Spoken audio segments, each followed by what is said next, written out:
Né à Sète, où il vit et travaille, un temps proche d'André Cervera et d'Aldo Biascamano dans le groupe Yaros, Christophe Cosentino trouve dans le port ses matériaux, ses machines et ses hommes, la matière même de son travail de peintre.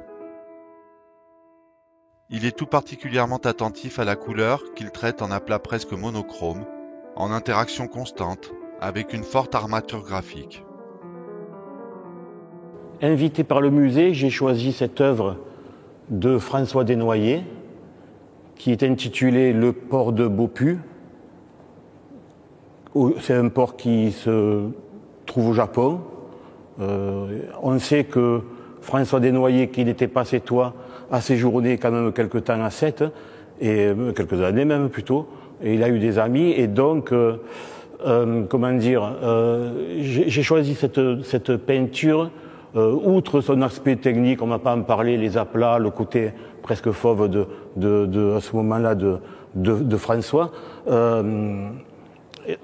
il s'apparente un petit peu à mon travail que je réalise par moments sur le port, qu'il soit de Sète ou d'ailleurs, et surtout ce qui m'a attiré au début dans cette toile, c'est que je ne savais pas que c'était une peinture qui représentait un port au Japon surtout.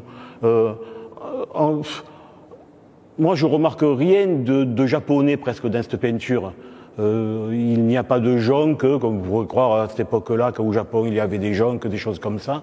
Et c'est une multitude de bâtiments éclairés. Et bon, peut-être un œil éclairé justement, il pourrait remarquer un personnage qui évoquerait. Moi, je vois pas trop. Ça pourrait être, c'est comme tous les ports presque.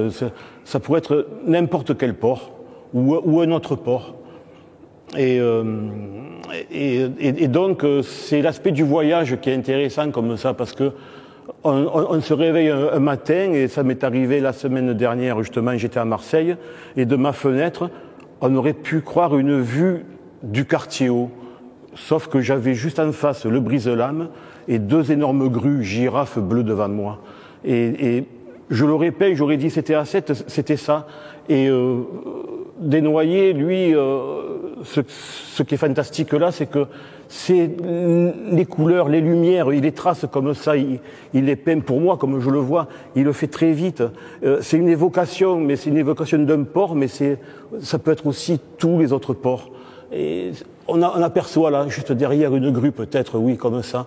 Et puis, et peut-être là aussi, oui, une tente comme ça sur un bateau, mais il y en a eu beaucoup aussi ici sur des espèces de tentes posées sur les bateaux. Oui, un petit peu de ciel, on aperçoit. Donc c'est quand même très concentré comme ça sur voilà. Il met des aplats, il redessine par-dessus, il gratte, il revient. C'est très spontané, c'est presque même justement, peut-être que les Japonais sont dans les estampes que l'on connaît du Japon, qui sont très fines, très dessinées, tout ça. Et là, lui, il a une spontanéité de port, de travail, d'activité. C'est ce que je ressens, c'est ce qui m'a attiré dans cette toile.